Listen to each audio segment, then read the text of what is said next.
सत्यमेव जयते नानृतम्।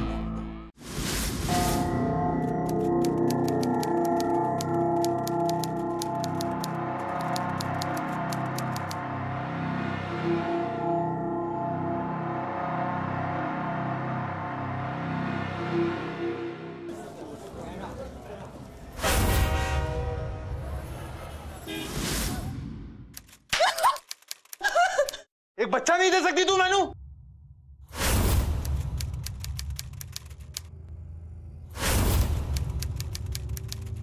बांझ, किस काम दिया है तू फिर?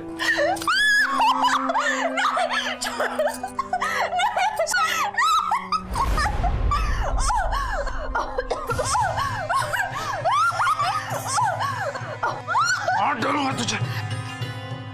मार ही डालेगा कि छड़ दे कंजरी नो।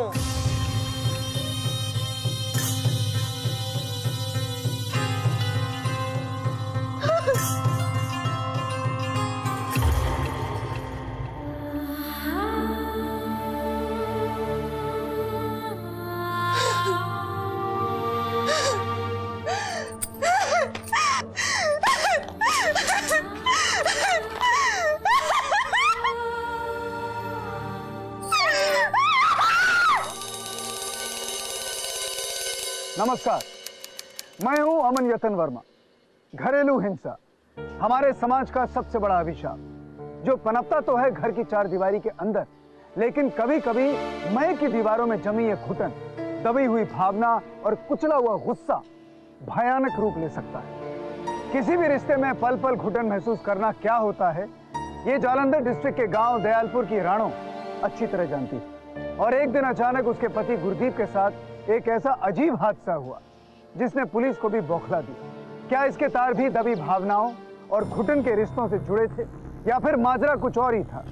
जो भी था, खाकी इस गुत्थी को सुलझाने के लिए दिन रात एक करने को तैयार था। आखिर जुर्म खत्म, ये है खाकी एक वचन।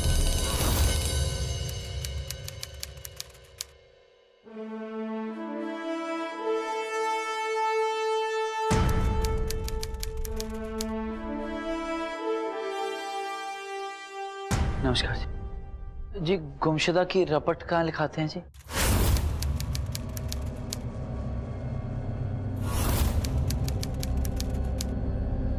हाँ जी, बैठ जाओ।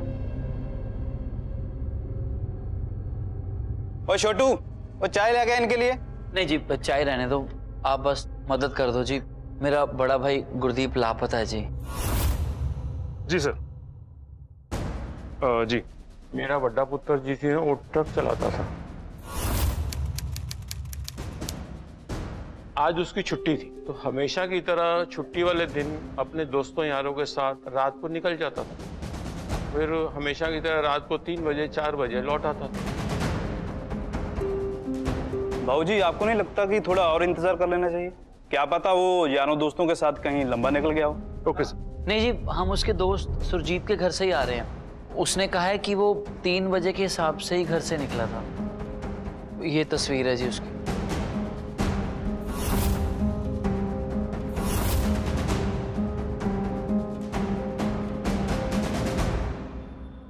नमस्कार साहब, मेरा बड़ा भाई गुरदीप लापता है जी, मदद कर दो जी। देखिए, आप लोगों का परेशान होना एकदम जायज है।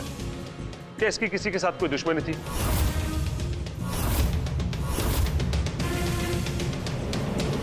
जी।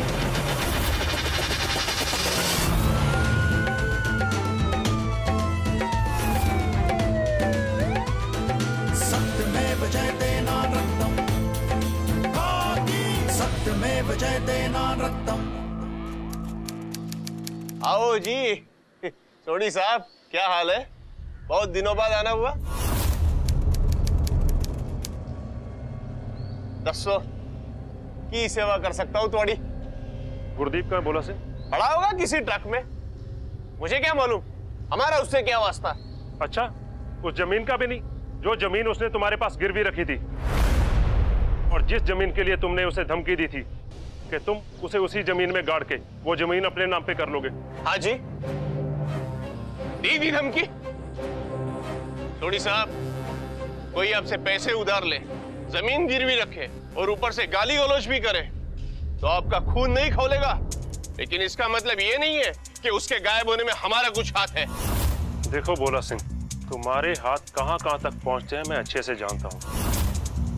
अपने पहलवानों से कहकर गुरदीप का किडनैप करवाना और उस जमीन पे कब्जा करना तुम्हारे लिए कितना आसान है मैं बहुत अच्छे से जानता हूं। हाँ जी, लेकिन ये सब मैं करूं ही क्यों? संडे वकील ने तो गारंटी दी है केस तो हम ही जीतेंगे। 2 दिन बाद कोर्ट का फैसला भी आ जाएगा, तो ये सब झमेले में मैं क्यों पढ़ूंगा सोडी साहब? चलो परमार।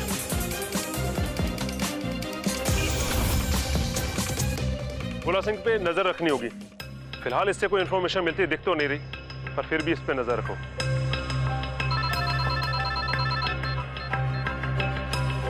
सिंह, कोई इंफॉर्मेशन?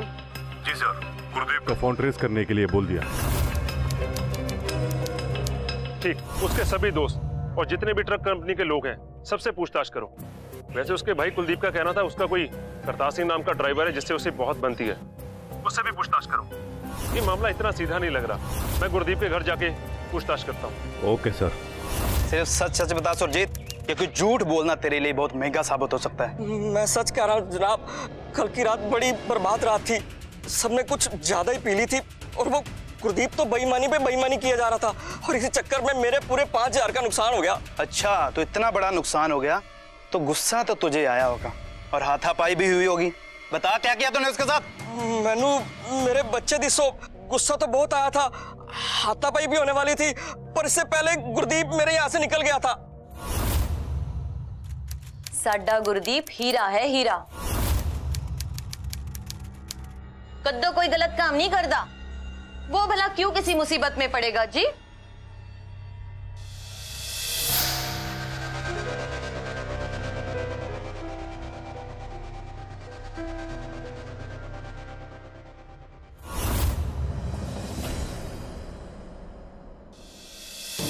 इन हालातों में वैसे आपको आराम करना चाहिए, ये आपके और आपके बच्चे दोनों के लिए अच्छा होगा। अरे सर, हम कहते रहते हैं लेकिन ये मानती ही नहीं है।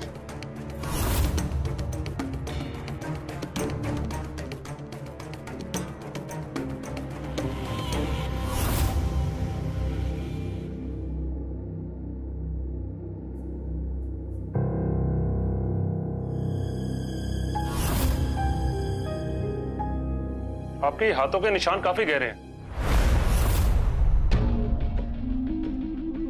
अरे इंस्पेक्टर साहब, वो मानती कहाँ है, वो गिरती रहती है तो लग जाता है। बेबे, ऐसे गहरे निशान मैं काफी देख चुका हूँ। ये वो निशानी है जो तुम कह रहे हो, ये मारपीट वाले निशान लग रहे हैं। ये आप क्या कह रहे हैं इंस्पेक्टर साहब? 5 साल से इसकी कोख खाली है, लोग तो इसे बांझ कहते से, पर हमने इसे बेटी की तरह प्यार किया है। वाह बेबे, बेटी भी कहते और भांज भी।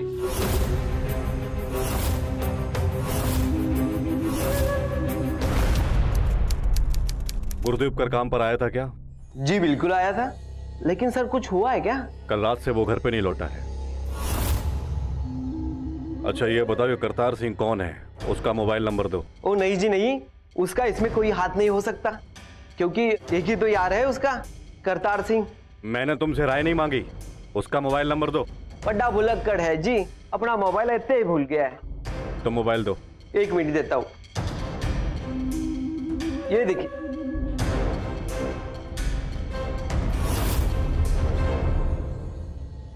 साहब जी एक बात करनी थी। सर कहते हुए थोड़ा अजीब लग रहा है, पर मेरा भाई, उसे गुस्सा बहुत आता है और कभी कभी परजाई पे मतलब हाथ मतलब घरेलू हिंसा। बेबे बापूजी कुछ कहते नहीं तो मेरी भी कहने की कुछ हिम्मत नहीं होती। तुम्हारे घर का माहौल देख के मुझे सब पता चल गया था, लेकिन तुम अब ये सब बता के मुझे क्या साबित करना चाहते हो? ओ ना जी, मैं साबित कुछ नहीं करना चाहता जी। मैं तो बस मदद करना चाहता हूँ जी। देखो जी, जैसे भी है, था तो मेरा भाई ना जी। था मतलब है। ठीक। हेलो सर, गुरुदेव का फोन ट्रेस हो गया है। Very good. ऐसा करो तुम मुझे और परमार को दोनों को लोकेशन शेयर कर दो, हम सीधा वहीं पहुंचते हैं। Okay sir.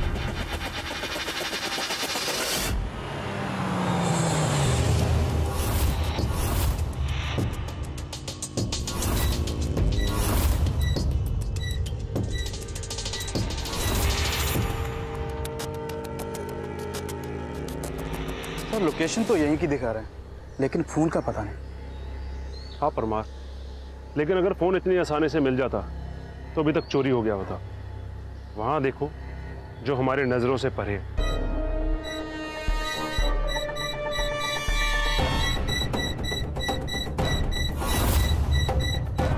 सर, हाँ सिंह,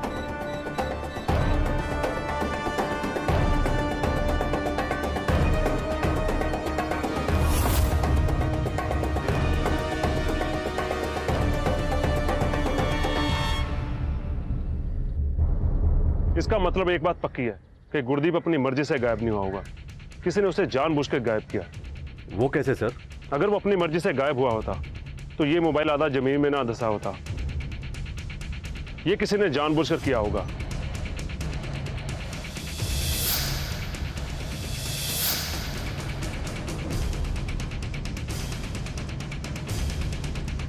ये घास आसपास की उखड़ी हुई है, इसका मतलब उसका मोबाइल यहां पे गिरा होगा, वो फोन उठाने लगा होगा, किसी ने पीछे से उस पर हमला किया होगा, तो हमले से बचते बचते तभी ये घास उखड़ी होगी। मतलब सर वो बंदा जानता था कि गुरदीप सुरजीत के घर से कब लौटेगा और ये इसी रास्ते से जाने वाला है। सर माना गुरदीप बहुत पिया हुआ था, लेकिन घास सिर्फ एक ही जगह की उखड़ी है। अगर स्ट्रगल हुआ होता तो और जगह की भी घास उखड़नी चाहिए। माना कि अगर उसे कोई कंधे पे उठाकर गाड़ी में डाला होता तो गाड़ी के टायर के निशान होते, और अगर उसे घसीटा गया होता तो घसीटने के भी निशान होते, जबकि ऐसा दूर दूर तक कहीं नहीं है। वैसे एक और तरीका है सिंह, हो सकता है कोई उसे कंधे पे उठा के लेके गया हो। गुरदीप जैसे हट्टे कट्टे इंसान को उठाने के लिए बंदा या बंदे हो सकता है काफी हट्टे कट्टे हों। अगर हमारी थ्योरी सही है तो दो बातें क्लियर हैं कि गुरदीप को उठाने वाले की हाइट और बॉडी काफी अच्छी है और वो गुरदीप को काफी अच्छे से जानता है। बोला गुरदीप का भाई कुलदीप और उसके फादर, उनकी हड्डियों में इतनी जान नहीं कि वो गुरदीप को उठा सके। सर गुरदीप का दोस्त ट्रक ड्राइवर करतार, वो भी तो है।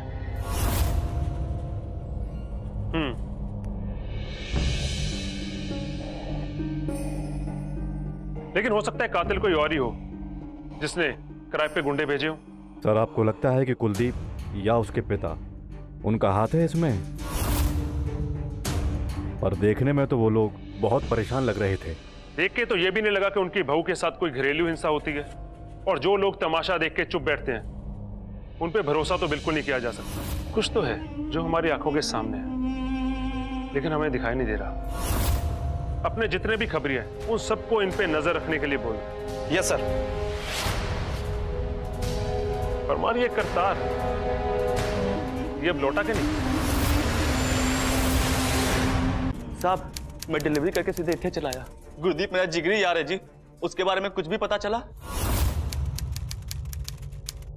तुम्हारा जिगरी जा रहा है ना, तो बताओ उसे आखिरी बार कब देखा?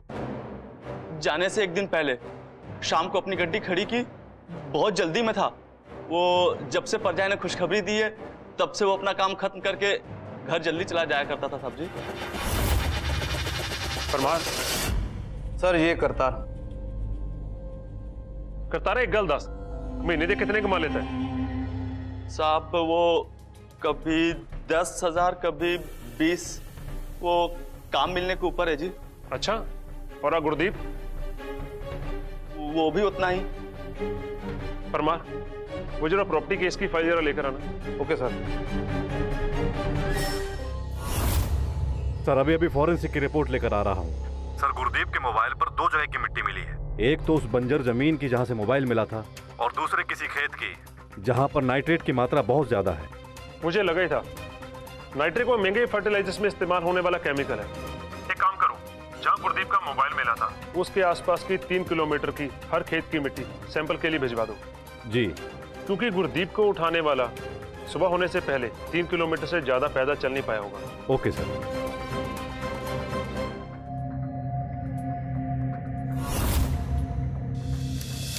अरमान, कल सुबह 10 बजे सब क्लियर हो जाना चाहिए। सर वो रहा भोला सिंह। मुझे पहले ही पता था कि मिट्टी बोरा सिंह के खेतों की है।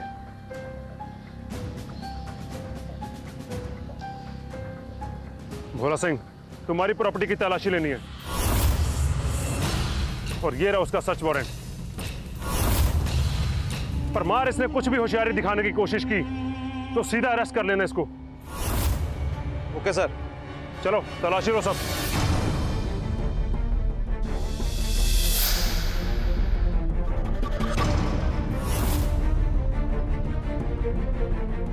सर कुछ नहीं मिला वहां पे। सर पूरा खेत छान मारा, कुछ नहीं मिला। सोडी, देखा कुछ नहीं मिला ना? तेरी ट्रांसफर मैं तो करवा के ही छोड़ूंगा।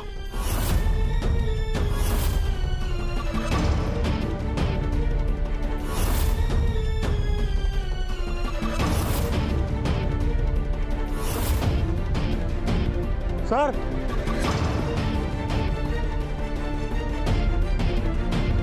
खोदो इसे।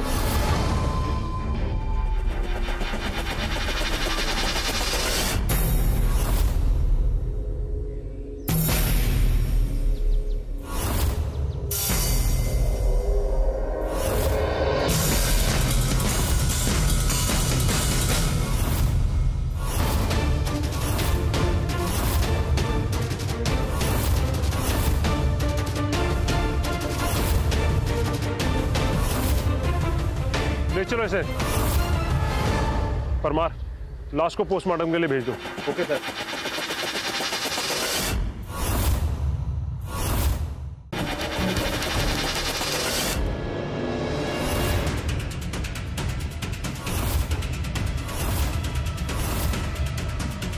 गुरदीप के पीछे तूने अपने गुंडे लगाए थे ताकि गुरदीप जहां भी जाए तुझे सब पता हो, और मौका मिलते ही तूने उसे मार दिया और अपने पहलवान बंदे से उसकी बॉडी उठवाई ताकि कोई निशान ना रहे, और उसे अपने ही खेत में ले जाकर गाड़ दिया। प्लानिंग तेरी अच्छी थी भोला सिंह, लेकिन क्या है ना, पुलिस थोड़ी तेज निकली। देख सोडी, तू इस इलाके का सबसे समझदार पुलिस वाला है, इसलिए थोड़ी अकल और लगा। मेरे पास गुरदीप को मारने की कोई वजह नहीं थी। अगर मुझे गुरदीप को मारना ही था तो फिर मैं उसकी बॉडी अपने खेत में गाड़ने की बेवकूफी क्यों करता? मैं कह रहा हूं ये मुझे फंसाने की साजिश है बस। देखने वाले को बस एक मोबाइल फोन दिख सकता था, लेकिन इंस्पेक्टर सोडी की तेज नजर को उस फोन और उखड़ी हुई घास में गवाह दिखे, जो साफ साफ ये बता रहे थे कि गुरदीप वहां आया था और किसी के साथ वहां पर उसकी हाथापाई हुई थी। था तो बिल्कुल छोटा सा सुराग, लेकिन क्या ये वो कड़ी थी जो बाकी के केस को सुलझा सकती थी? इंस्पेक्टर सोडी की टीम हर उस कोशिश में लगी थी जिससे इस केस के सुलझने की उम्मीद रखी जा सकती थी। अब ये नया मोड़ उन्हें इस केस को सुलझाने की तरफ ले जाएगा या उसे और भी पेचीदा बनाएगा, ये बस वक्त ही बता सकता था। सर पोस्टमार्टम की रिपोर्ट आ गई है। सर गुरदीप की गर्दन पे रस्सी से गोड़ने के निशान है और गुरदीप की मौत वो बेहोशी की हालत में हुई है। तभी खूनी गुरदीप जैसे बंदे पे काबू पा सका। इस रिपोर्ट में गुरदीप के कलाइयों पे निशानों की बात है जो एक ही तरह की घड़ी पहनने पे आते हैं, लेकिन हमें उसकी बॉडी के पास कोई घड़ी तो मिली नहीं। कड़ियां कमजोर तो जरूर है, लेकिन अगर हर पहलू को दोबारा से देखा जाए तो कड़ियां जुड़ सकती हैं।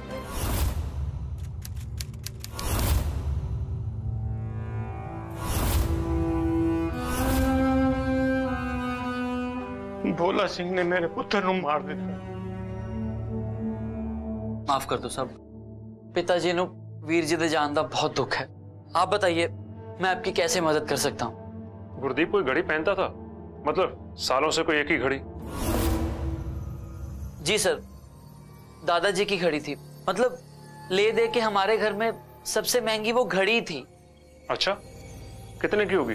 ठीक से तो पता नहीं है साहब, लेकिन सोने की थी। 3 साल पहले किसी को पूछा था, तब इतना पता चला कि शायद 30,000 की थी। लेकिन मेरे कुलदीपे को ये घड़ी वड़ी बहुत पसंद थी, इसलिए उसने बेचने नहीं दी। और मेरा पुत्र। हर मुकाम पर गुरदीप मर्डर केस नया मोड़ ले रहा है। संभावनाएं तो कई जताई जा रही थी, लेकिन भावनाएं और संभावनाएं अक्सर केस को सुलझाने के बजाय और उलझा देती हैं। क्या गुरदीप की हत्या वाकई 30,000 की घड़ी के लिए हुई थी? अगर ऐसा था तो फिर गुरदीप के घर वालों के अलावा और कौन जानता था कि उसकी इतनी पुरानी घड़ी वाकई इतनी महंगी है? या फिर घड़ी भी सिर्फ एक डायवर्जन थी? समय बीतता जा रहा था और खाकी की बेचैनी बढ़ रही थी, लेकिन हर मुश्किल को पार करके कैसे खाकी पहुंच जाती है असली खूनी तक, ये देखेंगे कल के एपिसोड में, क्योंकि अब जुर्म खत्म। यह है खाकी एक वचन।